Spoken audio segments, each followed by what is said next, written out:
Nostradamus. He's always on our minds and our hearts here at Top 5 Scary for his crazy ability to peer right through the future and predict things right on the money. Oh, you thought Nostradamus only had 5 predictions in him? He's the most famous astrologer and seer for a reason. The guy wrote 6,338 prophecies. We're gonna be doing top 5 lists from Nostradamus for the next 6 years. Here's top 5 Nostradamus predictions, part 2. You think you could be a seer? What do you predict for the future?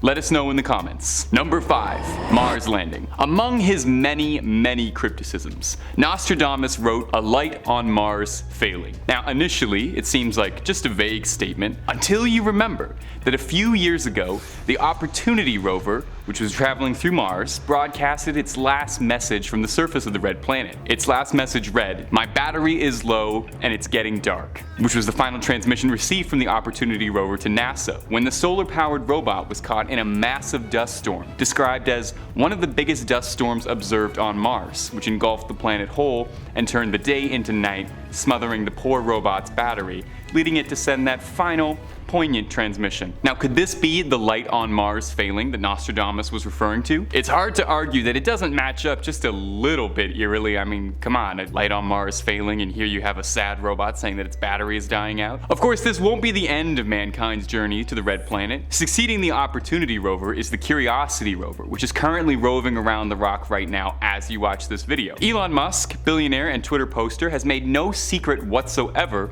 of his goals for Mars, calling it his life's greatest work and a mission central to humanity. SpaceX has made several of their own predictions about sending men to Mars, with their earliest estimates being that by 2030 we will have manned crews walking the surface of Mars. One has to wonder if Nostradamus could have ever predicted man walking on the surface of another planet. It's hard for us to imagine that, but Musk and his company insists it'll be sooner than we think. Now, Nostradamus also predicted back in his book of prophecies that you would subscribe to Top 5 Scary for the best scary stories and content on the web. Was he right? Because I'm pretty sure he was right. Number 4, civil unrest. In that big old book of chilling quatrains, our good friend Nostradamus had this to write. "The trumpet shakes with great discord, and agreement broken. Lifting the face to heaven, the bloody mouth will swim with blood, the face anointed with milk and honey lies on the ground." Probably the most outright sinister sounding of any of Nostradamus' prediction, unless the trumpet shaking with great discord just means there's going to be an awesome marching band parade going through the world. This one could mean a lot, but analysts and experts of Nostradamus' work generally agree that they think this is predicting a time of great civil unrest, dated for 2022. In the last couple years, we've already seen more civil unrest globally than we have before, with protests all over the globe for a number of social causes and pressing concerns. It's not unlikely at all to think that this sleeping discontent in the masses is going to keep rising, and it's very likely there will be more protests. This could tie in with a point we made in the previous Nostradamus video, in which he highlighted a prediction for 2022 that said he believed that inflation and starvation would rise so much that "so high the price of wheat that man is stirred to his fellow man to eat in his despair." Now obviously that could be taken literally, and I sincerely hope not, because I don't think I would taste good at all. I'm a bit stringy and I eat terribly, so I would be awful for your diet. No, instead, myself and others think that it's alluding to the eat the rich sentiment and movement, and that these two predictions are linked together. You know, we've already seen so much unrest and so many protests for years from people struggling to get by, and as wages stay the same and working conditions worsen across the globe, it's increasingly worrisome that maybe someday it's all boiling into something really big. Finishing off in the original quatrain, Nostradamus wrote, "Sooner and later, you will see great changes made, dreadful horrors and vengeances." So maybe there's some positivity out of it, you know, some great changes. Maybe we'll all get a 4-day weekend. We just have to ignore the dreadful horrors, I guess. Number 3, a world at war. War! What is it good for?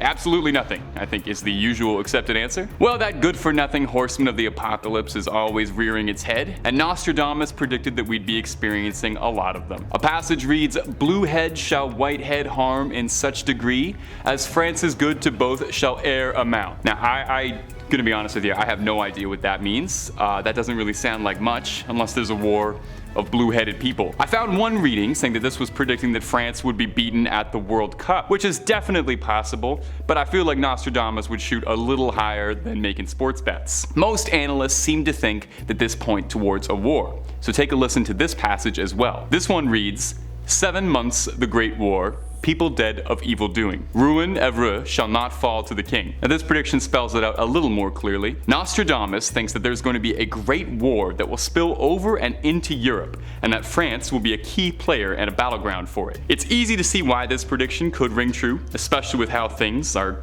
going the way they are right now. There's already enough tension brewing, and I think the threat of a world war is something that's kind of looming in the back of everyone's minds already while we watch the news. While there is always a war burning somewhere across this globe, this prediction specifically outlines that this could evolve into something much, much bigger, into a great war, possibly, instead of one of those humble good ones. I'm joking, of course, there are no good ones. Possibly involving the entire planet in a global conflict. And while I'm sure a great war might make for a few good Hollywood action movies years after the fact, I think we should all work to avoid a third world war. Most trilogies usually have a really disappointing third one, Let's just hope for our sake that Nostradamus isn't accurate on this one. Number 2, an asteroid. A great fire will fall from the sky for 3 nights. The cause will appear both stupefying and marvelous. Shortly afterwards, there will be an earthquake. I doubt Nostradamus had ever seen fireworks, so the prediction of this being that we're all gonna have a great party with fireworks for 3 days and then we're gonna party so much it'll rumble the earth, I don't think that's super likely. No, fire from the sky and earthquakes are never a good thing. That's usually kind of the symptoms of like apocalyptic stuff alongside boiling seas and demon walking the earth, fire raining down. Now this line could refer to a couple things, possibly. It could be alluding to something man-made, like a strike of some kind. But translators and experts of Nostradamus' writings believe that this could be referring to an asteroid strike on the planet with devastating impact. Asteroids pass by the Earth every single day already, and the likelihood of one colliding with the planet and causing serious damage is a real possibility, and all of us going the way of the dinosaurs. Fortunately for us, NASA has been cooking up predictions of their own, and they assure us that there is no danger of any collisions on record for 2022, or for the next 100 years, for that matter, claims a recent study. The asteroid Apophis was said to be flying worryingly close to Earth's orbit, on track for a possible collision in 2029, and as well, a slight risk of collision in 2068. But thankfully, continued monitoring and updated scans have shown that everything should be all clear for the next 100 years. Nice to know that the seer can get wrong every once in a while, Keeps them humble. Of course, there is always the possibility, like I mentioned, that great fire falling from the sky could be referring to something a little darker than an asteroid. Like I said, maybe something man-made or something a bit more cosmic, like say a celestial fire of some kind. Speaking of celestial fires, actually funny, that's so funny, I was just talking about celestial fires earlier.